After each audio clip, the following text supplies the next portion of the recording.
Hello guys, welcome to Cooking Diaries.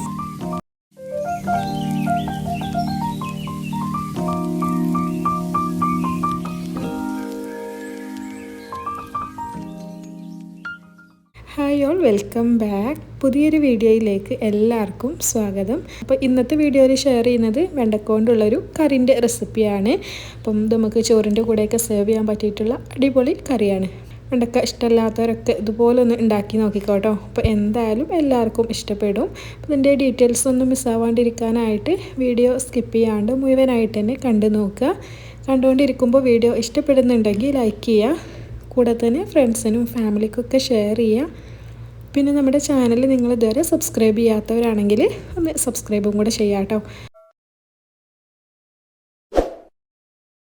അപ്പോൾ ഇനി നമുക്ക് വെണ്ടക്ക വെച്ചിട്ടുള്ള ടേസ്റ്റി ആയിട്ടുള്ള ഒഴിച്ചുകറി എങ്ങനെ ഉണ്ടാക്കുന്നത് നോക്കാം കേട്ടോ. അപ്പോൾ അതിന് വേണ്ടിയിട്ട് ഞാനിവിടെ 10 വെണ്ടക്കയാണ് ഇതേപോലെ കട്ട് ചെയ്തെടുത്തിട്ടുള്ളത്.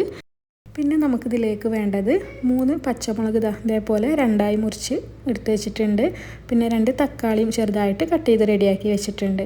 പിന്നെ നമ്മൾ തേങ്ങ അരച്ചിട്ടാണ് കേട്ടോ ഈ ഒരു കറി ഉണ്ടാക്കിയെടുക്കുന്നത്. അപ്പോൾ അതിന് വേണ്ടിയിട്ട് അരമുറി തേങ്ങ ചിരവി എടുത്തിട്ടുണ്ട്. പിന്നെ 1/4 ടീസ്പൂൺ അളവിൽ മഞ്ഞൾപ്പൊടി, 1/2 ടീസ്പൂൺ അളവിൽ വലിയ ജീരകം പൊടിച്ചത്, പിന്നെ 1 അല്ലി വെളുത്തുള്ളി എടുത്തിട്ടുണ്ട്, പിന്നെ കുറച്ച് ചെറിയുള്ളി എടുത്തിട്ടുണ്ട്, പിന്നെ 1 ടീസ്പൂണ് മുളക് പൊടിയും 1 ടീസ്പൂണ് മല്ലിപ്പൊടി എടുത്തിട്ടുണ്ട്.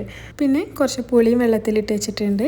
ഇത്രയും ഇൻഗ്രീഡിയൻസ് റെഡിയാക്കി വെച്ചാൽ പിന്നെ നമുക്ക് ഉണ്ടാക്കി തുടങ്ങാം കേട്ടോ. അപ്പോൾ അത് ആദ്യം തന്നെ നമ്മൾ അരപ്പ് റെഡിയാക്കി എടുക്കുകയാണ്. അപ്പോൾ ഈ തേങ്ങയും ബാക്കിയുള്ള ഐറ്റംസൊക്കെ മിക്സിൻ്റെ ജാറിലേക്ക് ഇട്ട് കൊടുത്തിട്ട് 1 ഗ്ലാസ് വെള്ളം ഒഴിച്ചിട്ട് നന്നായിട്ട് ഫൈനായിട്ടൊന്ന് അരച്ചെടുക്കണം. അരപ്പ് റെഡിയാക്കിയിട്ട് അതവിടെ മാറ്റി വെക്കുക. പിന്നെ നമ്മളിത് ഒരു മൺചട്ടിയിലാണ് കേട്ടോ കറി ഉണ്ടാക്കുന്നത്. അപ്പോൾ അതിന് വേണ്ടിയിട്ട് ചട്ടി സ്റ്റൗവിൽ വെച്ചിട്ട് നന്നായി ചൂടായി വരുന്ന സമയത്ത് നമുക്ക് അതിലേക്ക് 1 ടേബിൾ സ്പൂൺ വെളിച്ചെണ്ണ ഒഴിച്ചു കൊടുക്കുക.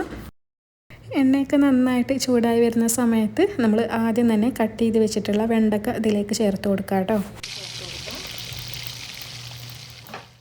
ഇനിയിപ്പം നമുക്ക് ഈ വെണ്ടക്ക ഒന്നൊന്ന് വഴറ്റിയെടുക്കണം കേട്ടോ. വെണ്ടക്കൻ്റെ ആ ഒരു കൊഴുപ്പൊക്കെ ഉണ്ടാവുമല്ലോ, അപ്പം അതൊന്ന് പോയി കിട്ടാൻ വേണ്ടിയിട്ടാണ് ഇങ്ങനെ ചെയ്യുന്നത്. പിന്നെ നമ്മളിതിലേക്ക് ഉപ്പോ പൊടികളോ ഒന്നും ഈ ഒരു സമയത്ത് ചേർത്ത് കൊടുക്കണില്ല കേട്ടോ. ഒരുപാട് സമയം വഴറ്റിയെടുക്കേണ്ട ആവശ്യമൊന്നുമില്ല. നമ്മൾ 1-2 മിനിറ്റ് ഇതേപോലെ ഒന്ന് വഴറ്റിയെടുക്കുമ്പോൾ തന്നെ വെണ്ടക്കൻ്റെ ഒരു കൊഴുപ്പൊക്കെ ഒന്ന് മാറിക്കിട്ടും.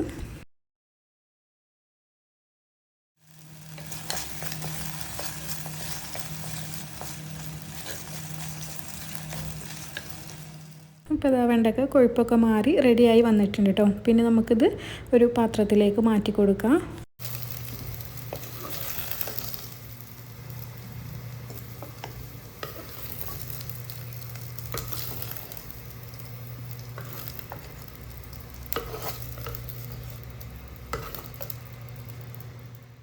ഇപ്പോൾ ഇതാ വെണ്ടക്ക മുഴുവനായിട്ട് ഒരു പാത്രത്തിലേക്ക് മാറ്റിയിട്ടുണ്ട്. ഇനിയിപ്പോൾ നമ്മളിതാ ഈ ഒരു ഫ്ലെയിം ഓഫ് ആക്കിയിട്ടില്ല കേട്ടോ. ഈ ചട്ടിയിലേക്ക് തന്നെ നമ്മൾ നേരത്തെ കട്ട് ചെയ്ത് വെച്ചിട്ടുള്ള തക്കാളിയും പച്ചമുളകും കൂടെ ചേർത്ത് കൊടുക്കുകയാണ്. അപ്പോൾ നമ്മൾ പിന്നെ വേറെ എണ്ണ ഒഴിക്കേണ്ട ആവശ്യമൊന്നുമില്ല. തക്കാളിയും പച്ചമുളകും ചേർത്ത് കൊടുത്താൽ പിന്നെ നമ്മൾ ആദ്യം റെഡിയാക്കി വെച്ചിട്ടുള്ള ആ ഒരു തേങ്ങ അരപ്പും കൂടെ ഇതിലേക്ക് ഒഴിച്ചു കൊടുക്കാം കേട്ടോ.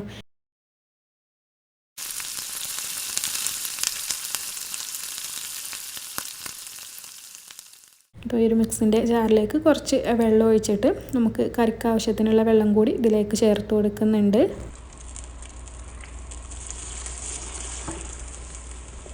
അപ്പം ഒരുപാട് വെള്ളം ഒഴിച്ച് അങ്ങോട്ട് ലൂസാക്കണ്ട കേട്ടോ. പിന്നെ ഇതിലേക്ക് പാകത്തിനുള്ള ഉപ്പ് ചേർത്ത് കൊടുക്കുക.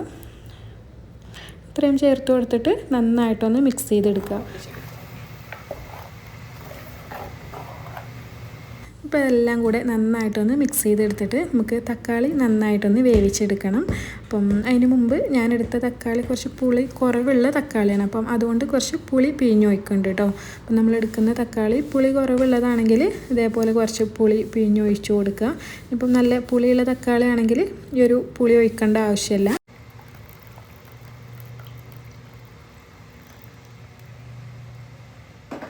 ഇനിയിപ്പോൾ നമുക്കിത് അടച്ച് വെച്ചിട്ട് തക്കാളി നന്നായിട്ടൊന്ന് വേവിച്ചെടുക്കാം കേട്ടോ. അപ്പോൾ ഇതാ കുറച്ച് സമയമായപ്പോൾ തന്നെ നന്നായിട്ട് തിളച്ചിട്ടുണ്ട്. അപ്പം ഇതേപോലെ നന്നായിട്ട് തിളച്ചാൽ പിന്നെ അടച്ച് വെക്കണില്ല കേട്ടോ. അപ്പം തിളച്ച് പുറത്ത് പോകാനുള്ള ചാൻസ് കൂടുതലാണ്.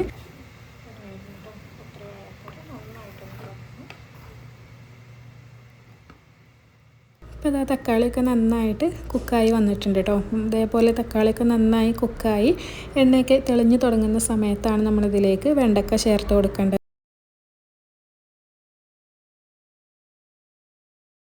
വെണ്ടക്ക ചേർത്ത് കൊടുത്തിട്ട് ഒന്ന് മിക്സ് ചെയ്തെടുത്തിട്ട് പിന്നെ അടച്ചു വെച്ചിട്ട് വേവിച്ചെടുക്കാം കേട്ടോ. അപ്പോൾ നമ്മൾ വെണ്ടക്ക ചേർത്ത് കൊടുക്കുന്ന സമയത്ത് വെണ്ടക്ക നല്ല പച്ച കളറാവും. അപ്പോൾ ഈ ഒരു കളറൊക്കെ ഒന്ന് മാറി, അപ്പോൾ ഈ ഒരു കളറൊക്കെ മാറിയതാ ഈ കളറാവുന്നത് വരെ കുക്ക് ചെയ്തെടുക്കുക.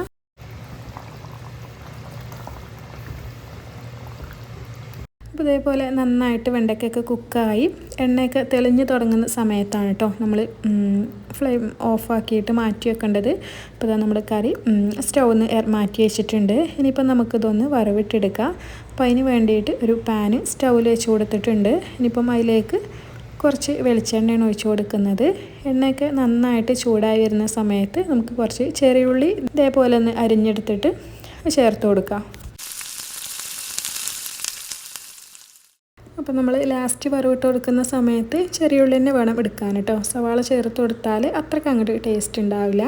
ഇനിയിപ്പോൾ അത് നന്നായിട്ട് ബ്രൗൺ കളറായി വരുന്നവരെ ഒന്ന് മൂപ്പിച്ചെടുക്കാം. അപ്പോൾ ഇതാ ചെറിയ ഉള്ളിയൊക്കെ മൂത്ത് വന്നിട്ടുണ്ട്. ഇനിയിപ്പോൾ നമുക്കിതിലേക്ക് വറ്റൽ മുളകും കറിവേപ്പിലയും കൂടെ ചേർത്ത് കൊടുക്കാം കേട്ടോ. അപ്പോൾ 2 വറ്റൽ മുളകും കുറച്ച് കറിവേപ്പിലയാണ് ചേർത്ത് കൊടുക്കുന്നത്.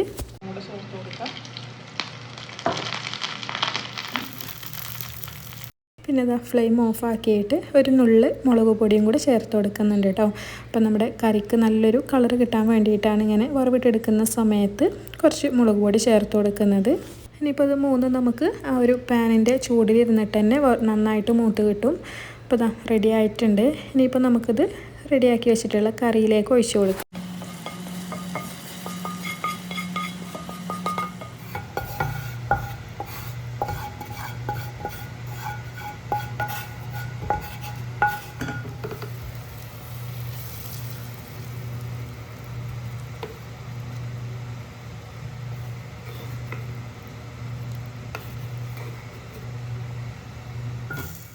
അപ്പോൾ അതാ വെണ്ടയ്ക്ക കൊണ്ടുള്ള നമ്മുടെ ടേസ്റ്റി ആയിട്ടുള്ള ഒഴിച്ചുകറി ഇവിടെ റെഡി ആയിട്ടുണ്ട് കേട്ടോ.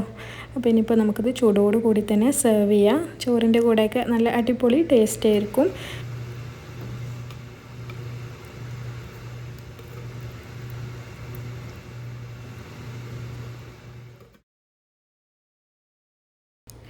അപ്പോൾ ഇന്നത്തെ ഈ ഒരു ഈസി ആയിട്ട് ഉണ്ടാക്കാൻ പറ്റുന്ന വെണ്ടക്ക കറിയുടെ റെസിപ്പി എല്ലാവരും കണ്ടു എന്ന് തന്നെ വിചാരിക്കുന്നുണ്ട്. അപ്പം എല്ലാവർക്കും ഇഷ്ടപ്പെട്ടു എന്ന് വിചാരിക്കുന്നുണ്ട് കേട്ടോ. ഇഷ്ടപ്പെട്ടിട്ടുണ്ടെങ്കിൽ ലൈക്ക് ചെയ്യുക, പിന്നെ ഫ്രണ്ട്സിനും ഫാമിലിക്കൊക്കെ ഷെയർ ചെയ്ത് കൊടുക്കുക. പിന്നെ നമ്മുടെ ചാനൽ നിങ്ങൾ ഇതുവരെ സബ്സ്ക്രൈബ് ചെയ്യാത്തവരാണെങ്കിൽ ഒന്ന് സബ്സ്ക്രൈബും കൂടെ ചെയ്യാം കേട്ടോ. അപ്പോൾ ഇനി ഇതുപോലുള്ള ഈസി റെസിപ്പീസുമായിട്ട് വീണ്ടും വരാം. താങ്ക്